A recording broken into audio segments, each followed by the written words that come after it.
Good morning พี่น้องเบิ่งเด้อเห็ดมะพร้าวงอกเป็นบ่พี่น้องใส่แล้วก็อัดไว้คักแน่จังซี่ล่ะนี่เพราะว่าการมะพร้าวงอกนี่เพิ่นอยากอยู่มืดเด้อเพิ่นบ่มักเห็นผู้ใดเพิ่นอายผู้บ่าวเพิ่นให้อัดหน้าอัดตาเพิ่นว่าเพิ่นอยากอยู่มืดๆครึมๆเพิ่นบ่มักแสงฟืนบ่มักแสงไฟเพิ่นอยากให้หน้าเพิ่นขาวเราต้องได้อัดเพิ่นไว้จังซี่นี่ค่ะนี่อัดไว้แล้วก็ไว้บนมืดๆแล้วไว้บน ให้มันมืดแล้วก็หักแต่ให้มีไอห้อนนะพี่น้องคันบ่มีห้อนเพิ่นก็บ่เกิดได้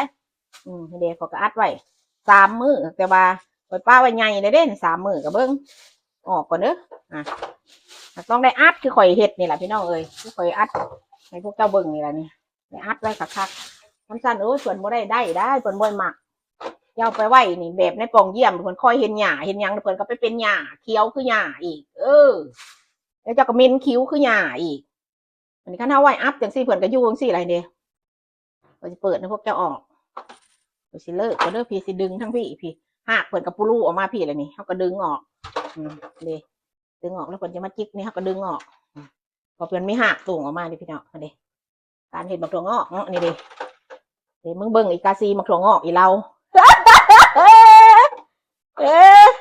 นี่กาซีเห็ดมันเป็นดอกไม้บ้านนี้เห็ดเป็นดอกไม้พวกเจ้าเบิ้ง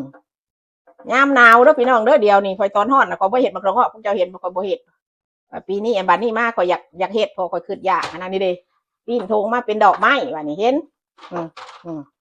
ปีนออกมานี่เป็นดอกไม้แต่ซาวกาซีเจ้าเบิ่งของอีเล่าเห็ดตัวใดน้อยมันตัวใดมันน้อยมันก็คู่ลงนี่คู่ลงนี่แล้วเขาก็ไปล่างเอาตัวน้อยนี่ตัวใหญ่ๆมันก็เป็นดอกนี่แหละเป็นดอกไม้พี่น้องเอ้ยในห้องดอกไม้หรือว่าเพียงกระห้องฮะดิเห็นอีกกระสีหักมันใหญ่โพดนี่เห็นบ่มันใหญ่โพดหักกระซางมันซื้อในตลาดไม่ใหญ่ดีตัวน้อยๆเขาก็ล่างเห็นพี่น้องป้องปลายดีแล้วก็ล่างเขาก็ดีสั้นนกกาบมันนี่ตัวกาบมันเขาก็ไว้ล่างต่างหากเพราะว่ามันสีล่างยากเนาะตัวนี้ก็สั้นออกวันนี้ทงอันนี้เขาก็เมียนไว้อีกทงนี่เขาเมียนมาแล้วเขาก็ซักเขาก็ไปล่างไว้อีกบัดเขาอยากเห็ดอีกเขาก็เห็ดถั่วงอกค่ะซ้ำสิกินลงท้องนะพี่น้องว่าเห็ดคำเห็ดคายนะดีงามบ่พี่น้องงามเห็นนี่กระซีดอกไม้อีเรามึงเบิ้งนี่อีเราเห็ดแหละนั่นเองดอกไม้สิยากเพียงพี่น้องเอ้ยตำสิกินเพอนะอันเอาเศษขายมันกะร้ายเนาะบ่เห็ดขี้ข้านแต่เห็ดกินลงท้องฮะหรือกินใหม่ๆจะเห็ดเอาเห็ดธรรมชาติบ่ได้ไปใส่ยาใส่ยีใส่เพียงแหละพี่น้องเอาคอยสิล่างก็เด้อบาดนี้ตัวนี้น้อยๆนี่ป้าไว้นี่นี่จะยับมากคอยสิบีบลงไปเพราะว่าเขาจะบ่อยน้ำลงว่าเปล่งน้ำบ่อยน้ำลงเขาก็ดึงออกหรือว่ามีดเขาปาดหรืออะไรกินทั้งหากมันก็ได้พี่น้องเพราะว่าเขาวันไปใส่ขี้ดินขี้ดอนยังน่ะสั่นนี่เด็ดึงออกนี่เด็ดอกไม้เขาสิเป็นนั่นวันนี้มันกันแต่กับที่แรกมันเป็นดอกไม้เนาะวันนี้มันสิเป็นของกินเฮาบัดนี้กินทั้งหากโลดเพราะว่ามันบริเปื้อนเขาบริไปเห็ดใส่ขี้ดินขี้ดอนเขาตั้งใส่หม้อเขาไว้ใส่น้ำซื่อๆมันถึงห่อนแล้วถึงกับกายห่อนแล้วมันก็ออกห้ามเด็ดขาดอย่าไปตั้งบนมันแจ้งบ่ได้มืดแห้งเสื่องเพิ่นว่าแต่ว่าให้มันเพิ่นมีไอฮอดนะพี่น้องเดี๋ยวดึงออกเลยแล้วก็ล่างให้กินพี่น้องเดี๋ยวดึงออกแล้วก็เป็นจังซี่บัดนี้เฮาก็มาเป่งน้ำใส่เฮาก็เศร้าออกมันอันนั้นหั่นอันกาบมันน่ะก็จะกินทั้งกาบก็ได้มันเป็นเรื่องตัวละเกี่ยวนี่นะแต่ว่าเฮาอยากล่างอันนี้ผ่ายาทงยางนี่เฮาก็มาล่างออกมาสักแล้วก็ไปตากไว้แล้วก็มาเฮ็ดอีกหาหนานมันก็บ่ได้เป็นเพียงถิ่มไว้นี่ก่อนดีกว่านี่เด้แล้วกาบนี่มันก็พุ่งขึ้นน่ะเดี๋ยวเฮาก็ซ่อนถิ่มมันนี่เขาอยากกินทั้งกาบก็ได้พี่น้องเลยเพราะว่ามันไม่ได้เปื้อนเพราะว่าจะไปเห็ดใส่ขี้ดินนะมันแมนนี่ทงยางบางดีๆเขาใส่นะตัวในมันจะซี่เขาก็เอาไว้ไปล่างต่างหากอันนี้ตัวเขาบอกอยากให้มันมีอันนะตัวน้อยๆเนี่ยเขาก็ไว้ต่างหากมันก็ล่างลงเอาขอกลงใส่ตัวนี้ก็ได้ตัวน้อยๆเพราะเขาสิอยากกินตัวน้อยๆแต่คอยมักกินตัวน้อยๆได้แต่ว่ามันใหญ่นะเขากระโบซนเพื่อนมันพูขึ้นเอาพี่น้องพูขึ้นแล้วก็เลือกมันก็ลอยซ้อยอยู่ล่ะเดพี่น้องเจ้าเป่งน้ำใส่เนาะเฮาอยากกินข้างกาบหรือว่าอยากดึงคือในเหมือนงาดึงออกมาคือบอกดอกไม้คอยโซ่พวกเจ้ามันกินโลดก็ได้มันบ่อยแง่มันบ่อยเนี่ยเพราะว่าเฮาบ่ได้ใส่ยาใส่หืดอย่างเฮาเห็ดธรรมชาติพี่น้องเอ้ย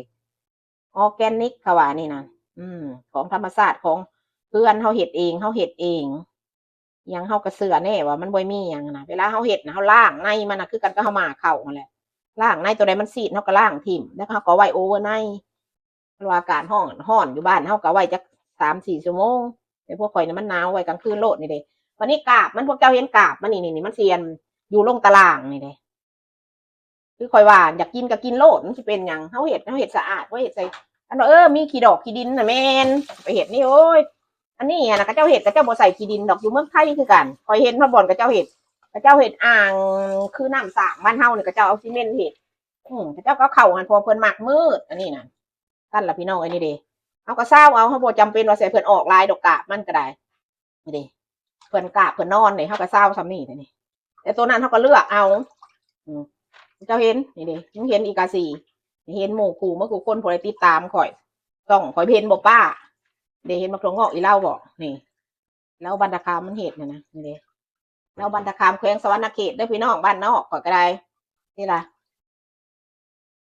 เด็กน้อยเกิดน้ำหลังเกิดมาน้ำหลังบ่จักข่อยดอกบ่จักแต่ซื้อพวกข่อยหนี้จากเมืองลาวตั้งแต่ข่อยน้อยๆนี่